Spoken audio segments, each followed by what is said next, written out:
Peace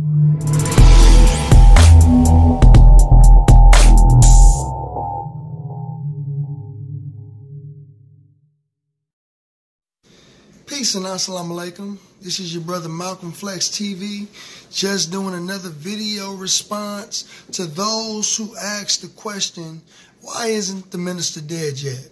They accuse him of being an agent and working with the government just because white people have not been able to kill him. Okay? And FYI, for all those who believe such nonsense, I have a few videos and a few stories that I want to share with you, that what the minister has been through that has never really been heard before. Okay? To all those who believe that the white man is God, because only somebody who can believe that the white man is God believe that they have the power to just kill whoever they want. Although Fidel Castro survived over 300 assassination attempts, they definitely tried to kill the Honorable Minister Louis Farrakhan. So here are some clips showing that they tried to assassinate him in Russia, and they also tried to assassinate him and his family by burning them up in the house, and also tried to assassinate him by using wicked doctors. On our life, and there was danger in the work that my father was doing. There was a lady who lived next door who was yelling out of her window saying, your house is on fire, your house is on fire. My husband took 3 of the children, he ran down the back stairs, and he was passing them to the firemen. My father had 3 or 4 of us locked in his hands. And as he was running down the stairs, he dropped me. So the fire chief was saying, no, let me go back and get her. He said, no, I will go and get my daughter. This left such a great impression on my mind as a child. I felt that I had to protect my father. So what I would do is in the middle of the night when he would go to bed, I would get up and I would stand on the front porch and just look out the window to make sure that there was no one trying to plant a bomb or, burn us up again. Whoever set the fire, they didn't mean for any of us to get out. I'm blessed because my children love me. My father called and said, yeah, I want you to speak to my doctors. And while I was on the phone in a conference with his doctors by phone, I get another call that came through that says, we're rushing Daddy to the hospital. I hemorrhaged here at this farm, and my son wrapped me in a towel, and we put on some kind of clothes, and they rushed me to the hospital. They had a cartoon that came out in the New York Post of 2 Jewish doctors operating on my father with a saw in their hand, with lines going across the neck, talking about we're going to remove the cancer, or basically cutting off his head. And that is the backdrop of us trying to make a decision of where we're going to take the minister. Other things was happening, blood pouring out of him, and he doesn't want to go to the hospital. Your mind, you're thinking so many things, could die. We drove. When he got to that hospital, they had to give him some type of medication to stop the pain, and the medication that they gave him caused him to be in more pain. And as honest to God, I felt this was my sentiment, that if my father died, on this table, he's not going to be the only one that died. I know that my brothers and sisters and my mother would get their cue off of me. And if I started to panic and let them know just how severe it was, that wouldn't have been a very good thing. Several times I cried, and I was just thanking the Almighty God for restoring his life back to us, because we truly almost lost the minister. I thank God for this period of my suffering, because literally God arrested me to rest me. I was in the Caucasus. I was in Dagestan. I was in that place where the two little bombers you say are from. We were there.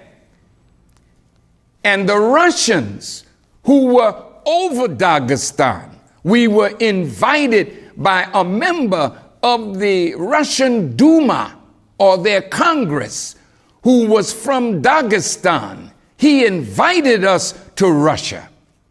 And when we went, all of the great Muslim sheikhs, muftis, and rulers came to meet us at the airport in Moscow. But they kept us there for 4 hours, and they made us pay exorbitant fees to get into Russia. I was there during Ramadan. And I spoke on Russian TV, and we were seen from Moscow all the way to the easternmost part of Russia, Vladivostok. There, the Muslims received me with great joy and love. And these are not black Muslims. These are white Muslims. And there in Dagestan, when we came from another part of Russia, it's that part that they don't like to talk about. It's Siberia, cold and damp. We left Siberia, and a Russian man, a Muslim, asked could he fly on our plane with us to Dagestan. And Brother Akbar didn't want him to fly, but I said, no, Brother Akbar, let him come on the plane with us. And he did.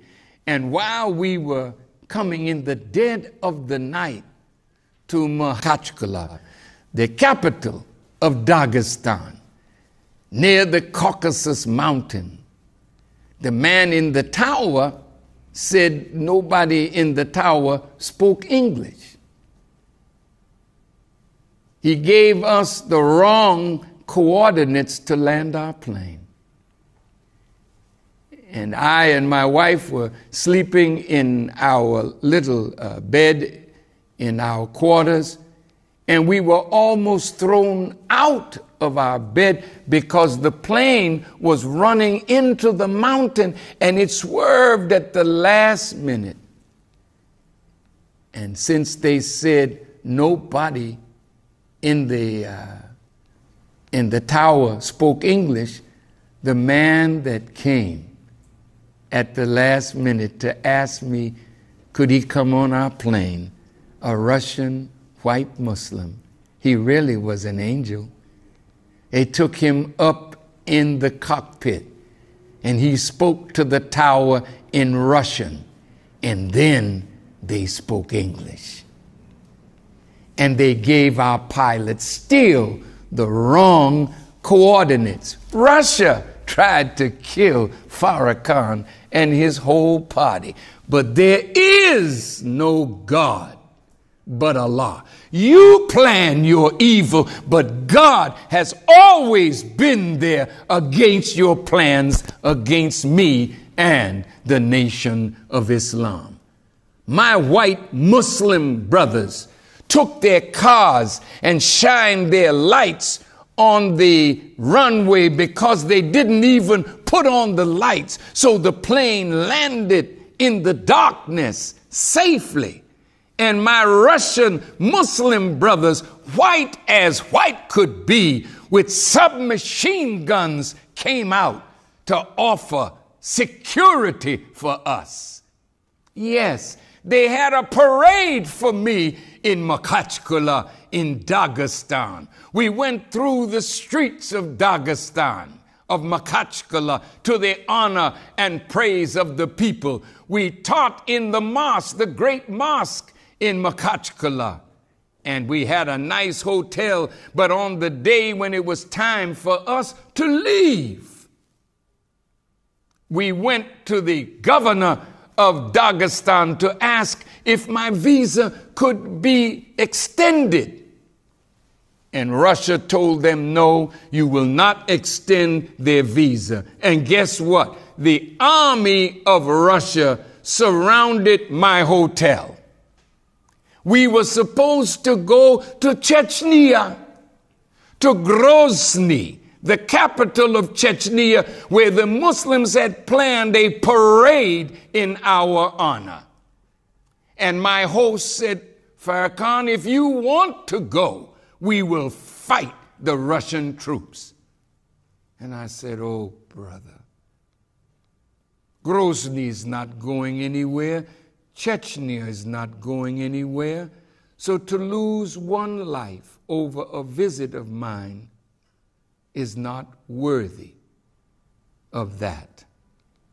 So they took us to the airport and they searched our chartered plane. And when my wife and I and my troop, we were walking to the plane, all of a sudden we heard like the rifles that they had on the roofs, they were engaged to shoot us down. But Allah again preserved our lives. And we are here today. In Russia, be careful. But you see, what you tried to do to me will end up hurting you in the long run. You will not be successful against the Muslims. You weren't in Afghanistan. You won't be in Chechnya. And there's 150 million Muslims in Russia. Leave them alone and let them serve Russia and the best interests of Russia.